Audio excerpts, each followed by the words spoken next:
구독자 친구가 진로에 대해서 고민이 있나 봐요. 선생님, 한의원에서 근육이 아파서 침을 맞았나 봐요. 침 치료를 받고 좋아졌습니다. 저희 한의원에서 치료를 받았다는 건지 선생님, 그다음에 타 한의원인지는 잘 모르겠네요. 그래서 침 치료와 침술에 관심이 생겼다. 그래서 한국 한의대 수능이나 편입시험은 합격 확률이 낮을 것 같다. 근데 여건이 되면 이민도 괜찮아서 일본어가 조금 되나 봐요. 그래서 침구 전문 대학교에서 한번 시험을 보려고 한다. 이게 아마 일본어 등급 시험 이런 거겠죠. 그래서 일본에서 침구 전문 대학교도 생각을 하고 있고, 그래서 이제 침구사, 이제 침뜸 할 수 있는데 이제 한약이 안 되는 거죠. 그래서 침구사를 할까 하는데 어떻게 생각하시나요? 라는 생각이 들었고, 나이는 현재 20대 후반이고 이제 일본의 요 학교 가는 생활을 생각해 보려면 1억 정도는 필요할 거라고 생각이 된다라고 이야기를 해 주셨어요.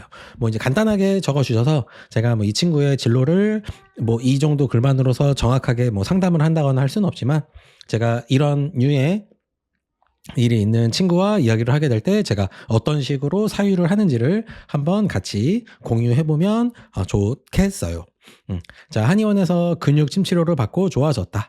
그래서 침치료와 침술에 관심이 생겼다. 이제 여기서부터 이제 지적할 부분이 생겼죠.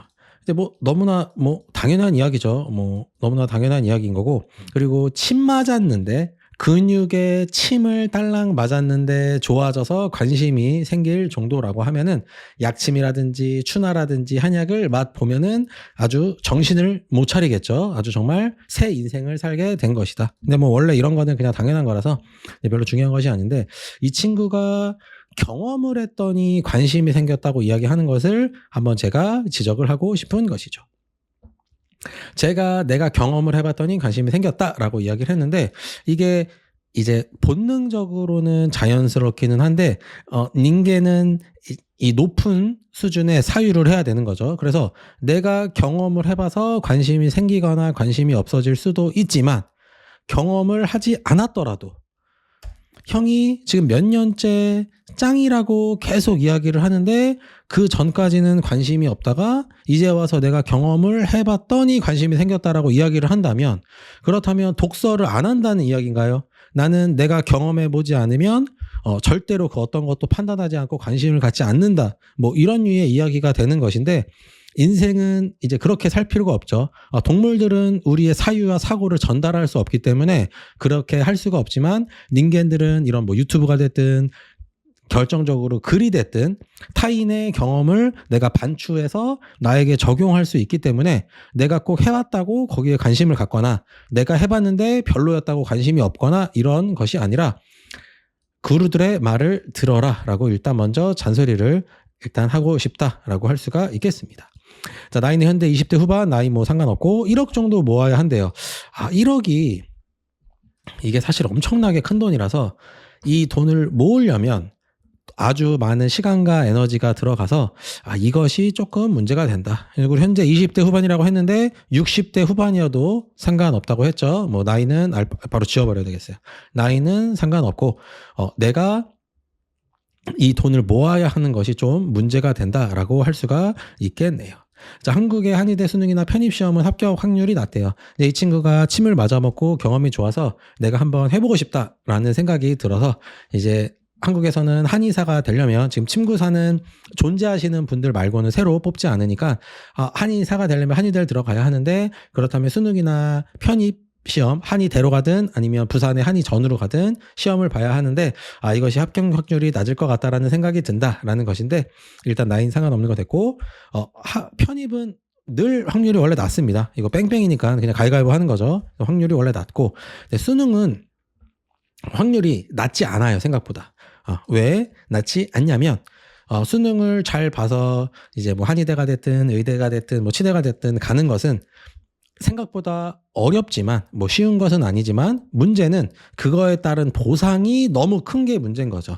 자, 가장 부의 사다리의 정점을 올라갈 때, 부의 사다리의 정점, 그냥 부의 사다리를 올라가다가 뛰어내리는 게 아니라 부의 사다리의 정점을 올라갈 수 있는 시험인데 공정하죠. 이것이 가장 핵심입니다. 공정하죠.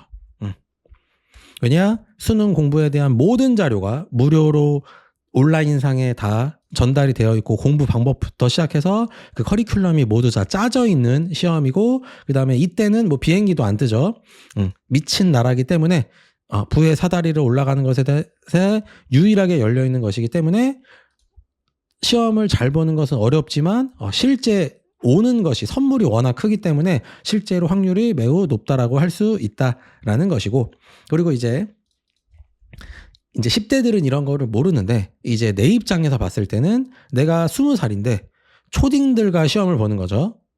저랑 나랑 6살, 7살 차이 나면 내가 20살일 때 초딩이란 얘기인 거니까 20대 후반이라고 했으면 초딩 저학년이네요. 저학년 시험을 보는 거예요. 내가 20살에 초딩 저학년들과 초딩 저학년 수준의 시험을 보는데 이것이 어렵나? 그리고 뭐 이 중에 똑똑한 친구들과 보는 거니까 어렵다고 느낄 수 있지만 그에 따라서 얻어지는 것이 엄청나기 때문에 그래서 상대적으로 쉽다, 주관적으로 쉽다라고 할 수가 있고 이렇게 들어오면 이제 이런 것들이 문제가 안 되게 된다. 뭐 이런 얘기가 되겠죠. 자, 1억을 이제 지금 있으면은 상관이 없는데 이제 모아야 하는 것이 지금 좀 문제가 되죠. 그래서 시간이 좀 많이 걸릴 거라는 거. 1억을 모으는 것도 일인데 이게 시간이 생각보다 좀 많이 걸리죠. 얼마나 걸릴까요? 지금 돈이 얼마나 있는지는 모르겠지만 지금부터 모은다고 해도 이것도 뭐 연 단위로 걸리겠죠. 자, 그리고 그냥 지금부터 만약에 내가 수능을 뚫어본다면 한 달에 수능은 엄마 아빠가 있다면 한 20만 원, 내가 고시원에서 살면은 한 50만 원 정도의 돈으로 12개월이면 되기 때문에 600만 원이면 되는데 1억을 내가 지금 20대 후반에 생으로 모으는 것을 생각해 봤을 때 그 시간과 에너지를 생각해 봤을 때 저라면 이쪽을 추천을 좀 든다라는 생각이 드네요. 이 친구가 이제 여건이 되면 이민도 괜찮다고 하고 일본에서 이제 침구사를 하는 건 어떻게 생각하냐고 했는데 이민을 가는 것을 제가 또 강추하죠. 이제 한국은 이미 끝난 나라이기 때문에 출산율이 이제 끝났죠. 그 나라의 모든 가치를 평가하는 가장 높은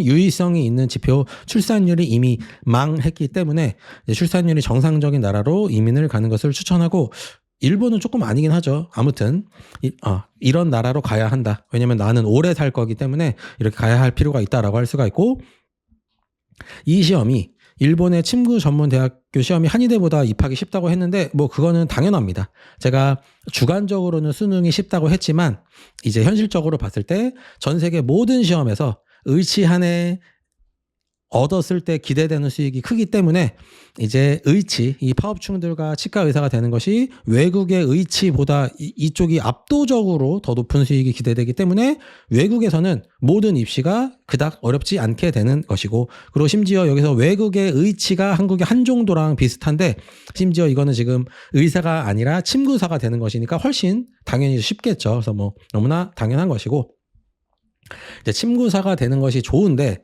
이게 조금 아쉽죠. 아쉬움이 있다. 그래서 한의학의 정수는 이제 한약이라고 할 수 있죠.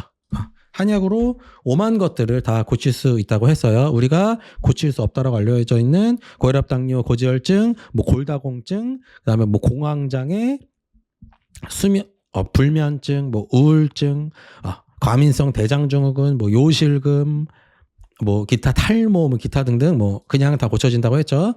그런데 이것을 하지 않고 침과 뜸만 하는 것은 조로 아저씨가 양손을 쓰지 않고 한 손만 쓰는 것 같은 그런 아쉬움. 어차피 한 손만 써도 뭐 엄청난 검객이니까 잘 하시겠지만 아쉽다. 항상 아쉬움을 들 수밖에 없는 직업이다라는 부분에서 좀 현실적인 아쉬움이 있다라고 할 수가 있겠지요. 자, 그리하여 이제 정리하자면 이제 직업의 선택은 우리 친구가 관심 있고 좋아하는 일을 하는 것이 아닙니다. 내가 좋아하고 관심 가는 일은 취미로 하면 되는 것이죠. 침 치료에 관심과 흥미가 있다면 제가 저희 한의원에 놀러 와서 제가 진료하는 거 그냥 옆에서 보면서 이제 같이 기뻐하면 되고 우리 친구가 이제 효과가 좋은 거를 느꼈다고 했는데 저는 매일 느끼고 있으니까 옆에서 구경만 해도 대리만족을 할 수 있으니까 그렇게 취미를 가지면 되겠다라는 점이고 이제 진로와 직업의 선택에서는 내가 죽어도 못하겠다 하는 일은 할 수 없죠. 그래서 그거 뺀 일 중에서 돈이 가장 되는 일을 선택해야죠. 가장 되는 일을 선택해야 한다라고 항상 제가 이야기하죠. 자, 맛있는 음식을 먹고 좋았다는 것과 내가 요리사가 되는 것은 완전한 독립 사건이다라는 생각을 항상 해야 하겠고, 그리하여 이민을 생각한다면, 이제 우리나라는 망했으니까 이민을 생각한다면 그 나라에서 어떤 일을 해야 먹고 살 수 있는지를 고려해 봐야 되는 것이죠. 그래서 일본의 침구사를 고려해야 되는 것이 아니라 일본에서 어떤 직종이 돈이 되고 가성비가 좋은지를 고민해 봐야 한다라고 먼저 이야기할 수가 있는 것이고, 그리하여 항상 직업 선택은 돈을 고려해야 된다라는 점이 되겠습니다. 비선주의 국가에서 살 때, 사회주의라고 할까요? 사회주의에서는, 근데 사회주의에도 또 경제적인 거는 또 풀어도는 데들이 있어서 공산주의라고 하는 게 더 좀 가까울 것 같은데, 이런 데들 빼고는 항상 돈을 고려해야 된다라고 할 수가 있고, 이런 것은 나는 솔로를 보게 되면 자기소개 시간에 이제 요 분들이나 아니면 그 참가자들이 이렇게 놀라게 되는 그 직업들이 있죠. 직업이라든지 재산 상황에서 이제 다들 우아하잖아요. 그런 것들을 보면 그것이 대중의 눈, 다수의 눈이다라고 할 수가 있게 되는 것이죠. 자, 그리하여 돈을 많이 벌어서 내가 침이 좋다고 생각하면 그냥 침을 맞으면 되죠. 그리고 뭐 외국에서는 의사한테 맞아도 되는 것이고요. 꼭 침구사한테 맞을 필요 없고, 외국에서는 의사들이 침과 한약을 다 하기 때문에 꼭 침구사만 찾을 필요는 없고 내가 돈을 많이 벌어서 그냥 그 서비스를 이용하면 된다라고 할 수가 있고, 그리하여 직업 선택의 99.9, 0.1%는 내가 절대 못하겠다. 나는 그런 거 못하겠다라고 하는 일인 거고, 그 외에서는 직업 선택의 99.9는 어떤 일을 해야 내가 돈을 벌 수 있는가 다라는 점을 강조하고 싶고, 이제 간혹 아니라고 이야기하는 애들을 가끔 보는데, 그런 애들한테는 그러면 네가 그 번 돈 나한테 입금해라 라고 계좌번호를 불러주면 걔네들 다 눈 깔게 됩니다. 다 그냥 자위하는 거죠. 나는 뭐 나의 적성, 뭐 나의 취미, 나의 적성, 뭐 꿈을 포기하지 않아서 뭐 그 일을 계속 하다 보니 뭐 결국에 성공했다. 뭐 일을 하다 보니 돈이 자연스럽게 따라오더라. 뭐 다 개소리죠. 돈이 되니까 계속 할 수 있었던 거예요. 돈이 안 되면 계속 할 수가 없죠. 내가 아무리 흥미가 있다 하더라도 돈이 안 되면 계속 할 수 없는 것이죠.